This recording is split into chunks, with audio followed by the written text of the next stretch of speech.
Hello दोस्तों, स्वागत है आपका एपीएस ऑनलाइन क्लासेज में। दोस्तों, हम पिछले वीडियो तक बात कर चुके हैं लेंस द्वारा प्रतिबिंब निर्माण तथा लेंस सूत्र तक बात कर चुके हैं। वहां पर आगे हम देखते हैं आवर्धनता। वैसे हम आवर्धनता के बारे में बात कर चुके हैं दर्पण के अंदर, परिभाषा भी सेम ही है, लेकिन वहां पर जो हमने बात की थी दर्पण के अंदर कि दर्पण द्वारा किसी बिंब को आवर्धित करने की क्षमता, तो यहां जो पढ़ रहे हैं किसके अंदर, लेंस में, तो परिभाषा क्या हो जाएगी, किसी लेंस द्वारा बिंब मतलब कि वस्तु को आवर्धित करने की क्षमता क्या कहलाती है, आवर्धनता। यहां आवर्धित का मतलब है कोई वस्तु का प्रतिबिंब कितना बड़ा बन रहा है या छोटा बन रहा है, वही क्या है, आवर्धित करना। अब ये आवर्धित करने के लिए आवर्धित जो हो रहा है, जो प्रतिबिंब बनेगा वो बड़ा बन रहा है या छोटा, उसको बोला जाता है आवर्धन। और आवर्धन के लिए दो चीजें काम में लेते हैं, एक तो प्रतिबिंब की ऊंचाई और दूसरी बिंब की ऊंचाई। तो प्रतिबिंब की ऊंचाई और बिंब की ऊंचाई का अनुपात क्या कहलाता है, आवर्धन कहलाता है। प्रतिबिंब की ऊंचाई और बिंब की ऊंचाई का अनुपात क्या कहलाता है, आवर्धन। इनके बारे में हम पहले बात कर चुके हैं दर्पण के अंदर। यहां पर देखिए आवर्धन को व्यक्त किया m से। प्रतिबिंब की ऊंचाई होती है h डैश और बिंब की ऊंचाई होती है h। ये जो प्रतिबिंब और बिंब की ऊंचाई है, आपको ये तो पता ही है कहां से मापते हैं इस ऊंचाई को। मैंने कहा कि जैसे ये कोई एक लेंस है तो ये इसका क्या है, मुख्य अक्ष। मुख्य अक्ष पर इस तरह से वस्तु को रखा है, तो मुख्य अक्ष के ऊपर जो वस्तु रखी हुई है तो इसकी ऊंचाई कैसी होगी, धनात्मक। यदि प्रतिबिंब उल्टा बनता है तो ऊंचाई कैसी होगी, ऋणात्मक। तो यहां पर इनको हम चिन्हों को कार्तीय चिन्ह परिपाटी के अनुसार काम लेंगे। प्रतिबिंब की ऊंचाई यदि प्रतिबिंब उल्टा बन रहा है तो ऋणात्मक लेंगे और सीधा बन रहा है तो कैसा लेंगे, धनात्मक। इसी तरह से बिंब की ऊंचाई की बात करें तो बिंब को हमेशा मुख्य अक्ष पर रखा जाता है, इसीलिए ऊंचाई कैसी लेते हैं, धनात्मक। यदि मान लिया जाए ना तो प्रतिबिंब की ऊंचाई दे रखी हो और ना ही बिंब की ऊंचाई दे रखी हो, तो क्या दे रखा हो, प्रतिबिंब दूरी दे रखी हो। क्या दे रखी हो, प्रतिबिंब दूरी। प्रतिबिंब दूरी को व्यक्त करते हैं v से, तो फिर बिंब दूरी को किससे व्यक्त करते हैं, बिंब दूरी को व्यक्त किया जाता है u से, स्मॉल u से व्यक्त करते हैं। यदि ऊंचाई नहीं दे रखी हो और प्रतिबिंब दूरी और बिंब दूरी दे रखी हो, देखिए यदि यहां पर प्रतिबिंब जो है वास्तविक और उल्टा बन रहा है तो यहां तो था कौन, प्रकाशिक केंद्र, और उसके दाहिनी ओर क्या बनेगा, प्रतिबिंब बनेगा। वास्तविक है और कैसा है, उल्टा। तो यहां क्या करते हैं कि ये जो प्रकाशिक केंद्र है, यहां प्रकाशिक केंद्र से प्रतिबिंब की दूरी मापी जाती है और इसी प्रकाशिक केंद्र से बिंब की दूरी मापी जाती है। तो आपको बताया कि ये जो प्रकाशिक केंद्र है इससे दाईं ओर जाएंगे तो मान कैसा लेना है, धनात्मक, और इसके बाईं ओर जाएंगे तो मान कैसा लेना है, ऋणात्मक। यदि यहां पर ये दूरी दे रखी है, उत्तल लेंस है तो कैसी होगी, धनात्मक होगी, और अवतल लेंस होता तो ये प्रतिबिंब इधर की ओर ही बनता तो कैसी होती, ऋणात्मक। बिंब दूरी हमेशा कैसी लेनी है, ऋणात्मक लेनी है। कैसी लेनी है, हमेशा ऋणात्मक, क्योंकि बिंब को हमेशा लेंस के कहां और रखते हैं, बाईं ओर रखते हैं। तो m को हम कैसे लिख सकते हैं, इससे आवर्धन को, m को लिख सकते हैं हम h dash upon h, h dash upon h। ये आवर्धन का मतलब क्या है, मैंने कहा कि 2 मीटर का प्रतिबिंब बना है, कितने मीटर की वस्तु का, 2 मीटर की वस्तु का। कोई वस्तु 2 मीटर ऊंचाई की थी, उसका 2 ही मीटर का क्या बन गया, प्रतिबिंब। तो यहां पर 2/2 करोगे, मान कितना आएगा, 1। मतलब जितना बड़ा प्रतिबिंब है उतना ही, जितना बड़ा बिंब है उतना ही बड़ा क्या बन रहा है, प्रतिबिंब। यदि ऐसा हो कि कोई वस्तु जो है 5 मीटर की है, प्रतिबिंब बन रहा है 2.5 मीटर का, तो प्रतिबिंब यहां पर मान कितना आएगा m का, 0.5। यहां पर मान लिया जाए 2.5 मीटर प्रतिबिंब बन रहा है, कितने मीटर की थी, 5 मीटर की, तो यहां पर m का मान कितना आएगा, 0.5 आएगा। तो इससे हमें यह पता चल जाता है कि ये जो मान दे रखा हो तो इससे हम बता सकते हैं कि वस्तु का जो प्रतिबिंब बन रहा है वो प्रतिबिंब बड़ा बन रहा है या फिर छोटा बन रहा है। यदि नहीं दे रखी हो क्या, यहां पर यदि प्रतिबिंब की ऊंचाई और बिंब की ऊंचाई नहीं दे रखी हो तो क्या करते हैं, यहां पर प्रतिबिंब दूरी v और बिंब दूरी u को इस तरह से लिखते हैं। अब इसमें सिर्फ फर्क है कितना, माइनस का। दर्पण के अंदर माइनस लगाया था, यहां पर माइनस नहीं लगाना है। सिर्फ ये बात ध्यान रखनी है, लेंस के अंदर यहां पर माइनस नहीं लगाना है। तो ये हो जाता है क्या, आवर्धन। यदि इसी आवर्धन के लिए बात करें कि भाई लेंस जो है उत्तल है और उत्तल से बनने वाले प्रतिबिंब हमने देखे थे वास्तविक थे और उल्टे थे। वास्तविक और उल्टे थे, और उल्टे यदि प्रतिबिंब बन रहे हैं तो ऊंचाई, प्रतिबिंब की ऊंचाई कैसी होगी, ऋणात्मक होगी। प्रतिबिंब की ऊंचाई कैसी होगी, ऋणात्मक। और बिंब की ऊंचाई कैसी होगी, बिंब की ऊंचाई कैसी होगी, धनात्मक। तो हम कह सकते हैं h जो है ऋणात्मक आ जाए वास्तविक और उल्टे के अंदर, जबकि h डैश तो ऋणात्मक आ जाए और h क्या आ जाए, धनात्मक। ऊंचाई यदि बराबर है तो यहां पर m कैसा आएगा, ऋणात्मक आएगा। m कैसा आएगा, ऋणात्मक। तो हम ये बात कह सकते हैं यहां पर कि नीचे मान धनात्मक, ऊपर कैसा है, ऋणात्मक। तो m का मान कैसा आएगा, ऋणात्मक। कौन से प्रतिबिंब के लिए, तो ये वास्तविक तथा उल्टे प्रतिबिंब के लिए। तो ये बात हम लिख सकते हैं, यदि प्रतिबिंब कैसा हो, वास्तविक तथा उल्टा। यदि प्रतिबिंब वास्तविक तथा उल्टा है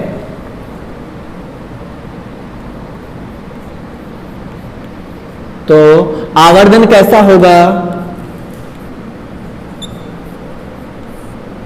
ऋणात्मक होगा।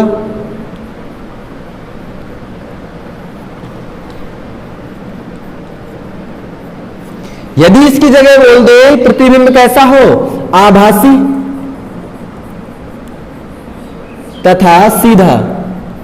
आभासी और कैसा हो, सीधा हो। आभासी और सीधे का मतलब इधर की ओर ही तो क्या बना हुआ है, वस्तु का बिंब है इधर, ऊंचाई कैसी होगी, धनात्मक। और प्रतिबिंब भी कैसा बन रहा है, आभासी और सीधा, मतलब मुख्य अक्ष के ऊपर ही बन रहा है। तो यहां पर प्रतिबिंब की ऊंचाई भी कैसी होगी, धनात्मक। यदि प्रतिबिंब की ऊंचाई भी धनात्मक हो, बिंब की ऊंचाई भी धनात्मक हो, कौन से प्रतिबिंब में, आभासी तथा सीधे में। तो प्रतिबिंब यदि आभासी तथा सीधा है तो आवर्धनता क्या होगी,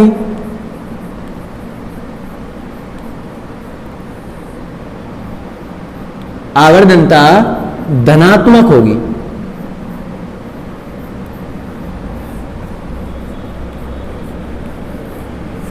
दोनों बातें ध्यान रखनी है, वास्तविक तथा उल्टा है यदि प्रतिबिंब तो ध्यान रखना आवर्धनता ऋणात्मक, और यदि आभासी और सीधा है तो आवर्धनता कैसी होगी, धनात्मक। आगे बात करें लेंस क्षमता।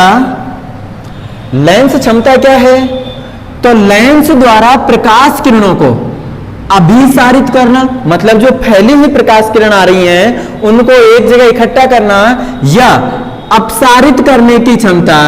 अपसारित करने की जो क्षमता है उसी को क्या बोलते हैं, लेंस क्षमता। और लेंस क्षमता को P से व्यक्त करते हैं। किससे व्यक्त किया जाता है, लेंस क्षमता को P से व्यक्त करते हैं। ये जो लेंस क्षमता है ये फोकस दूरी के व्युत्क्रम होती है। फोकस दूरी के क्या होगी, ये व्युत्क्रम। व्युत्क्रम का मतलब है उल्टा क्रम। P बराबर 1/f। f को क्या बोला है यहाँ, फोकस दूरी, और P क्या है, लेंस क्षमता। इसको कुछ ऐसे समझिए,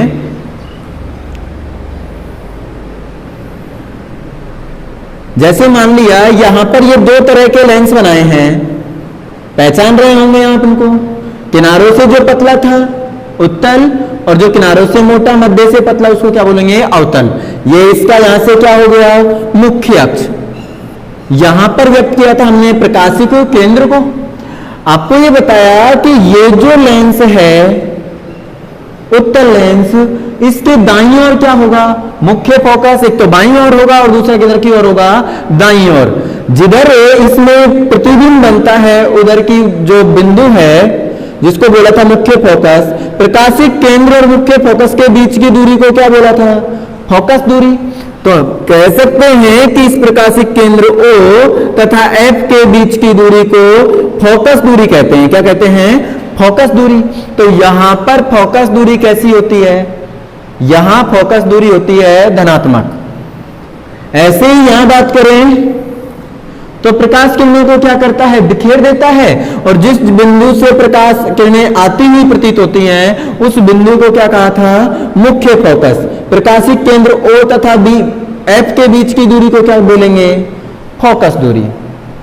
तो ध्यान से सुने कि यहां पर इस तरह से प्रकाश किरणें आ रही हैं और ये प्रकाश किरणों को कहां पर एकत्रित कर रहा है?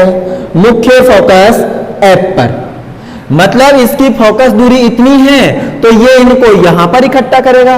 फोकस दूरी यदि कम होती तो ये प्रकाश किरणें और अधिक मुड़ जाती तो इनको ये यहां इकट्ठा करता। यदि इसकी फोकस दूरी और अधिक होती तो प्रकाश किरणों को यहां पर इकट्ठा करता, यानी अभिसारित करता। जिसकी फोकस दूरी ज्यादा वहां पर प्रकाश किरणें कम मुड़ रही हैं, और यदि फोकस दूरी कम है तो प्रकाश किरणें अधिक मुड़ेंगी। यहां पर है तो इस तरह से मुड़ेंगी, दूर जाएंगी तो कम मुड़ेंगी, और यदि यहां पर होती तो ये और भी अधिक मुड़ती। तो फोकस दूरी कम है तो ये प्रकाश किरणें यहां पर अधिक मुड़ती हैं। अधिक मुड़ती हैं मतलब ये अधिक अपसारित होती हैं। ऐसे ही बात करें कि यहां ये कुछ प्रकाश किरणें इस तरह से आ रही है। मान लिया जाए इसका मुख्य फोकस ये है, मुख्य फोकस ये है, तो यहां से ये प्रकाश किरणें कुछ इस तरह से अपसारित हो गई तो ये इस बिंदु से आती हुई प्रतीत होती है। यदि इस फोकस दूरी को कम कर दें तो ये प्रकाश किरणें कुछ इस तरह से आती हुई प्रतीत होंगी।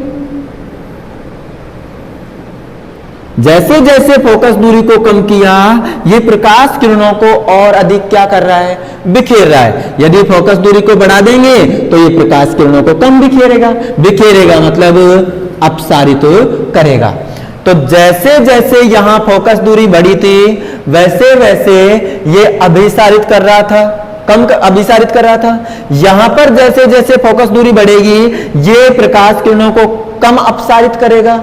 यदि फोकस दूरी घटेगी तो ये अधिक अपसारित करेगा। मतलब फोकस दूरी बढ़ रही है तो अपसारित या अभिसारित करने की जो क्षमता है वो क्या हो रही है? कम हो रही है। और यही तो परिभाषा के अंदर बोला है कि लेंस जो है प्रकाश किरणों को जितना अपसारित या अभिसारित करेगा उसी क्षमता को क्या बोलेंगे? लेंस क्षमता। तो जिसकी फोकस दूरी ज्यादा वो उसको उतना ही कम अपसारित या अभिसारित करता है। इसीलिए बोला है यहां लेंस क्षमता फोकस दूरी के कैसी होती है? व्युत्क्रम होती है। इसको लिखते हैं हम P बराबर 1/f से। आपको पता है यहां जो फोकस दूरी लेनी है वो किसमें लेनी है? मीटर में। फोकस दूरी का मान किसमें लेना है? मीटर में। जब यहां फोकस दूरी का मान हम मीटर में लेंगे तो यहां पर ये जो लेंस क्षमता है इसका मात्रक किसमें आएगा? तो लेंस क्षमता का मात्रक आएगा डायोप्टर में। यदि फोकस दूरी को किसमें लिखें? मीटर में, तो लेंस क्षमता का मात्रक किसमें आएगा? डायोप्टर में। तो हम कह सकते हैं लेंस क्षमता का मात्रक, लेंस क्षमता का मात्रक क्या होगा? डायोप्टर होगा, जिसको व्यक्त करते हैं किससे? D से। यही जो लेंस क्षमता है इसी को चश्मे का नंबर भी कहा जाता है। जो लेंस क्षमता है डायोप्टर के अंदर इसी को क्या बोला जाता है? चश्मे का नंबर। यदि इसका मान धनात्मक आए, यहां पर लेंस क्षमता का मान कैसा है? धनात्मक, तो इसका मतलब है वो लेंस कौन सा है? धनात्मक है तो लेंस कौन सा है? उत्तल। और यदि लेंस क्षमता का मान कैसा है? ऋणात्मक, तो इससे आपको पता लगना चाहिए क्या कि ये लेंस कौन सा है? अवतल। कैसे? क्योंकि यहां पर फोकस दूरी किसकी? अवतल लेंस की। इस प्रकाशिक केंद्र के कौन सी ओर है, बाईं ओर, तो कैसी होगी, ऋणात्मक। यदि ऋणात्मक को यहां रखेंगे तो P का मान भी कैसा आएगा, ऋणात्मक। इसीलिए अवतल लेंस की लेंस क्षमता कैसी होती है, ऋणात्मक होती है। यहां पर फोकस दूरी कैसी है, धनात्मक, तो इसीलिए यहां पर लेंस क्षमता, उत्तल लेंस की जो लेंस क्षमता है वो कैसी है, धनात्मक। यहां पर लेंस क्षमता कैसी है इसकी, धनात्मक। हम ऐसे ही बात करें कि भाई दो या दो से अधिक लेंसों को जोड़कर कोई लेंस बनाया गया है। जब दो या दो से अधिक को जोड़ेंगे, हम कहें कि यहां पर P1 किसी एक लेंस की क्षमता है, P2 किसी दूसरे लेंस की क्षमता है, P3, इस तरह से बहुत सारे लेंस जोड़ दिए। तो ये ऐसे जब लेंसों को जोड़ेंगे तो हम कह सकते हैं कि यहां पर लेंसों का क्या हो रहा है, संयोजन। और यहां जो संयोजन हो रहा है लेंसों का, उसकी परिणामी जो क्षमता होगी उसको किसके बराबर लिखेंगे, P के बराबर। तो यहां जो है ये तो क्या हो जाएगी, लेंसों के संयोजन की परिणामी क्षमता, और ये प्रत्येक लेंस की लेंस क्षमता है जिसको जोड़कर टोटल निकाल लेंगे। मात्रक बड़े काम का है। लेंस क्षमता का मात्रक क्या होता है, डायोप्टर। लेंस क्षमता फोकस दूरी के कैसी होती है, व्युत्क्रम। लेंस क्षमता का मात्रक क्या होता है, डायोप्टर। उत्तल लेंस की जो क्षमता है उसको कैसा, धनात्मक, और अवतल लेंस की क्षमता कैसी होती है, ऋणात्मक। यदि दो या दो से अधिक लेंस मिला दें तो उनकी परिणामी क्षमता को कैसे लिखेंगे, P बराबर, एक लेंस की क्षमता क्या थी, P1, दूसरे की P2 और तीसरे की क्या थी, P3। ऐसे कितने भी लेंसों को जोड़कर बनाया गया हो तो उनकी जो परिणामी क्षमता होगी उनके योग के बराबर होगी। तो P बराबर P1 plus P2 plus P3। इस पर आधारित एक सवाल, एक चश्मे का लेंस दूर से आने वाले प्रकाश को 25 सेंटीमीटर दूरी पर स्थित दीवार पर प्रक्षेपित कर रहा है। दूर से जो प्रकाश आ रहा है उसको लेंस से कितनी दूरी पर, 25 सेंटीमीटर दूरी पर, लेंस से 25 सेंटीमीटर दूरी पर प्रक्षेपित कर रहा है। तो इसका मतलब लेंस से कितनी दूरी पर कर रहा है, 25 सेंटीमीटर। तो यहां फोकस दूरी कैसी होगी, धनात्मक। फोकस दूरी कैसी होगी यहां पर, धनात्मक। तो लेंस की क्षमता ज्ञात करनी है। तो यहां आपको फोकस दूरी का पता चल ही गया, भाई लेंस से आगे जो है प्रक्षेपित कर रहा है प्रकाश को, तो दूरी को कैसी लोगे, धनात्मक लोगे। ये दूरी धनात्मक इसमें रखोगे तो मान आ जाएगा किसका, लेंस क्षमता का। लेंस क्षमता का जो मान आएगा उसके साथ उसका मात्रक लिखना है। मात्रक क्या लिखना है लेंस क्षमता का, डायोप्टर। जो मान आए उसका मान लिखना, उसके आगे क्या लिखना है, मात्रक। एक बात जरूर ध्यान रखना कि आपको बताया था कि ये डायोप्टर कब लिखोगे, जब ये फोकस दूरी किसमें दे रखी होगी, फोकस दूरी दे रखी होगी किसमें, मीटर में। तो यहां ध्यान देना कि ये मीटर में दे रखा है या सेंटीमीटर में। यदि सेंटीमीटर में है तो पहले किसमें बदलना है, मीटर में।